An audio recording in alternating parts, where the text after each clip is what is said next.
Welcome to the Understanding Jesus segment of the Campus Salt Show, where we've been looking at one of the earliest documents about Jesus of Nazareth, the Gospel according to Mark, and we've been trying to understand it in light of its historic and literary context. Now, in the last episode, we looked at the honeymoon period, which is the end of chapter 1, where Jesus is going into Israel for the first time and healing diseases, casting out demons, displaying his authority and his teaching and what he's doing. But here in chapter 2, in today's episode, we're going to look at the opposition. We have 5 stories of increasing opposition to Jesus. Now, the first one starts when Jesus comes back into town. You remember in the last episode, he was staying away from the cities and the towns because there was just too many people crowding around. It was just crushing popularity.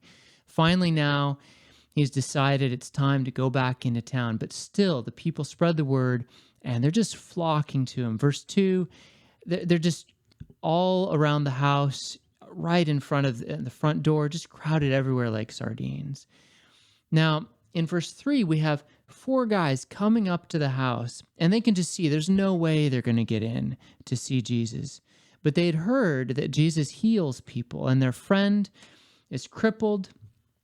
He's a paralytic, he's paralyzed. We don't know if it's from the waist down or the neck down. They've got him on a stretcher, a wood frame stretcher that they're bringing, and they get to the house, and there's no way they can get in. But they see a wooden ladder on the side of the house, as was typical in this area of Galilee, and they get an idea. So between the 4 of them, they manage to lift this guy up to the roof and start digging into the roof. Now, in this area of Israel at this time, the roofs were flat.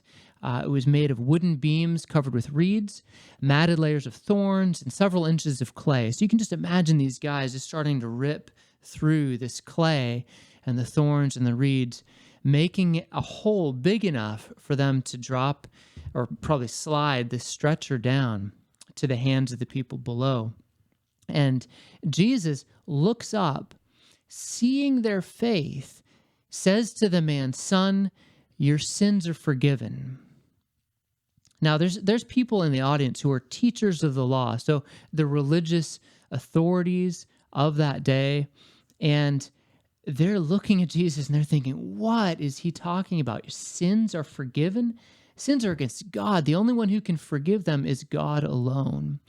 And they reference actually the Shema, who can forgive sins but one, God. And that's a reference to the Jews' statement of monotheism, the Lord our God is one. But Jesus, he interrupts what he's doing, and before he heals the man, he turns on them and says, "Why are you thinking this in your hearts? What's easier, to say to a man, your sins are forgiven, or to say, get up and walk?" But he says in verse 10, I want you to know that the Son of Man has authority on earth to forgive sins. And so he's taking a moment to take a break in the middle of this miracle and to prove to them that he has authority to forgive sins. And he says, I want you to know the Son of Man has authority on earth to forgive sins. And so he turns to the man and he says, I tell you, get up, take your mat, and go home. Now, the man does. He gets up, takes his mat, goes home, and the crowds are amazed, and they're praising God because they've never seen anything like this.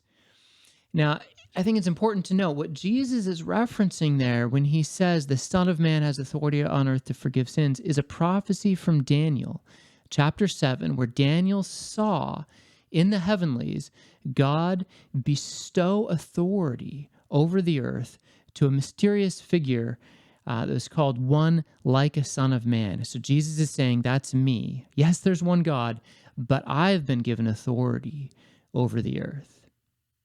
In the next story, verse 13, Jesus is going along the lake. There's a large crowd. He's teaching them.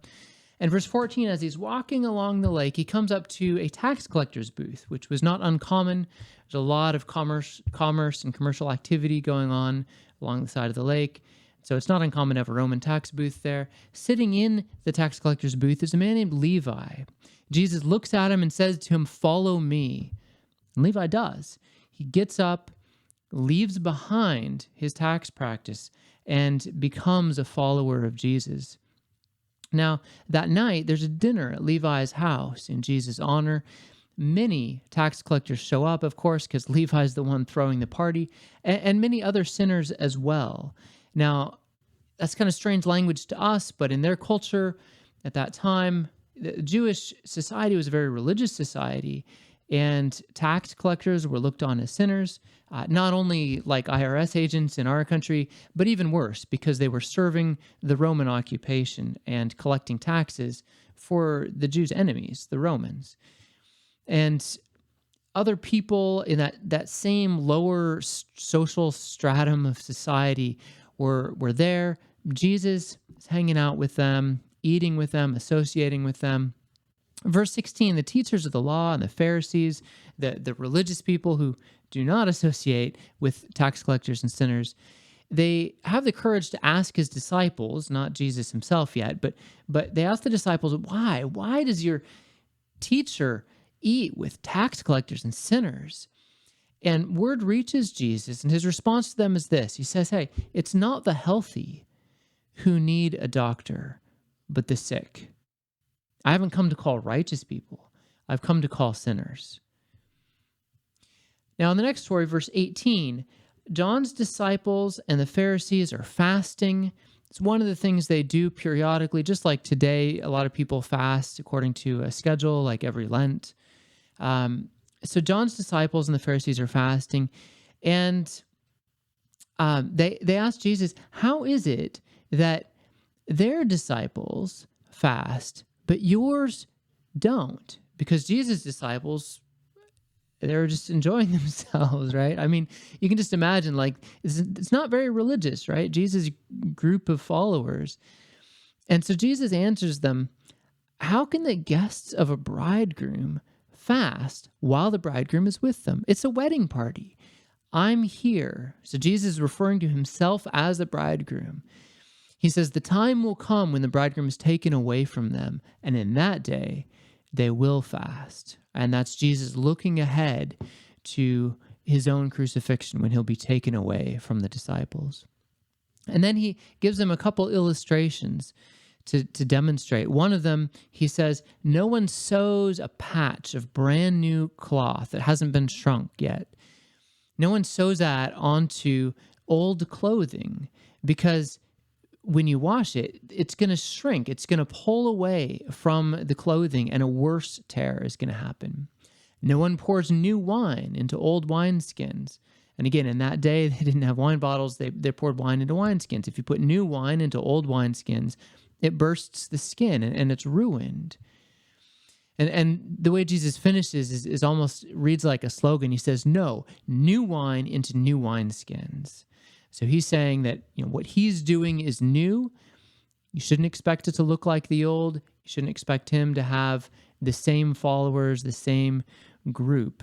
Jesus is doing something new. In the next story, Jesus is going through the grain fields on the Sabbath, and his disciples are plucking little heads of grain and eating them. Now, the Pharisees freak out about this. They're like, look, why are they doing what's not lawful on the Sabbath? Because the Sabbath was the Jewish day of rest.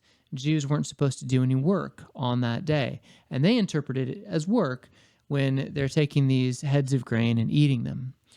Now, Jesus' response was not, as you might expect, hey, your definition of work is a little bit skewed. That's not very much work there. They're just eating snacks, right? But no, instead, Jesus dives into something a little bit deeper. He says, have you guys never read what David did? King David, when he and his companions were hungry and in need? In the days of Abiathar the high priest, David went into the house of God and he ate the consecrated bread in the temple, which was only lawful for the high priest to eat. And so Jesus is saying, David, as God's anointed king, was allowed to do what normally only the high priest could do. And so Jesus is claiming that authority for himself. Then in verse 27, he says, Sabbath was made for man, not man for the Sabbath. In other words, this restful day was supposed to serve mankind, not vice versa. And then in verse 28, he says, "So the Son of Man is Lord even of the Sabbath." And so he's going back to the authority of the Son of Man, saying that he, as God's Son of Man from Daniel 7, has been given authority even over the Sabbath, which is a cherished, sacred Jewish ritual. Now, in the final, most climactic scene, chapter 3, verse 1, Jesus goes into a synagogue, a Jewish house of worship. There's a man there with a shriveled hand. It's paralyzed. The muscles are shriveled up. And the religious opposition, they're looking for a reason to accuse Jesus. They're really ticked off at him by this point. They see the guys there. They hope that Jesus takes the bait and heals him. Now, Jesus, knowing that, isn't afraid of the fight, tells the man, "Stand up in front of everybody." And so the guy stands up.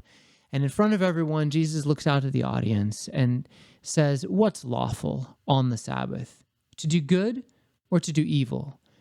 To save life or to kill?" Because their rule had been, you can do work if it's to save somebody's life, but anything less than that you can't do. And Jesus is saying, no, just like Moses, those two to go together, saving life and doing good. But there's silence from the audience. Nobody's willing to say the obvious answer. Jesus looks at them in anger, deeply distressed at their stubborn hearts, and he says to the man, "Stretch out your hand." And the guy does, and it's completely restored. Then the Pharisees go out and they begin to plot with the Herodians how they might kill Jesus. Now, normally these guys would be in totally different opposing political parties, right? But against Jesus' rising popularity, they're willing to work together because they're afraid that he's going to lead a movement because he's gaining so much popularity in Israel at this moment.